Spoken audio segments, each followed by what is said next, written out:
पर टंगी सास। पंजाबी में कहावत है, सास चंगी होवे या ते दीवार ते टंगी होवे। संगीता की शादी भी एक ऐसे ही घर में होती है जहां उसकी सास दीवार पर टंगी होती है। ससुर और पति शादी के पहले दिन उसे सास के फोटो के सामने ले जाते हैं, जहां ससुर जी कहते हैं, बेटा बेटा संगीता, ये तुम्हारी सास थी, बहुत नेक और भली, लेकिन थोड़ी गुस्सैल थी। गुस्सा आने पर सब तहस नहस कर देती थी, पर अब ये इस दुनिया में नहीं है। हाँ संगीता, माँ होती तो तुम इनकी कोई बात टाल नहीं सकती थी, वरना तो माँ घर में भूचाल ले आती।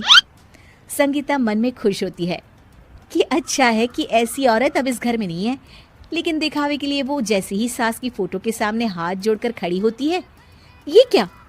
सास उसे देखकर मुस्कुराने लगी। संगीता आंखों को मलकर एक बार फिर से देखती है, लेकिन फिर सास के चेहरे का भाव, भंगिमा यानी एक्सप्रेशन बिल्कुल बदले होते हैं। वो अपने पति और ससुर को कहती है, माँ की तस्वीर तो स्माइल कर रही है। ना ना बेटी, ये कैसे संभव है? जरूर तुम्हें कोई गलती हुई होगी, ऐसा कैसे हो सकता है? लगता है तुम शादी की सारी फॉर्मेलिटी करते करते थक गई हो, तुम्हें आराम की जरूरत है संगीता।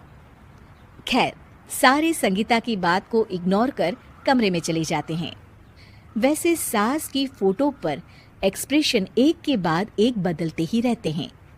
सुबह होती है, पति और ससुर को काम पर भेजकर संगीता कमरे की सफाई करने में लग जाती है कि तभी उसे आवाज आती है, टेबल ठीक से साफ करो। ऐसे भी कोई टेबल साफ करता है? इससे अच्छा तो ये गंदा ही था। किसी औरत की आवाज सुन संगीता दंग रह जाती है और सोचने लगती है कि आवाज कहाँ से आई। आवाज को नजरअंदाज कर वो फिर से अपना काम करना शुरू करती है, लेकिन इस बार तो आवाज बिल्कुल उसके कान के पास से आती है।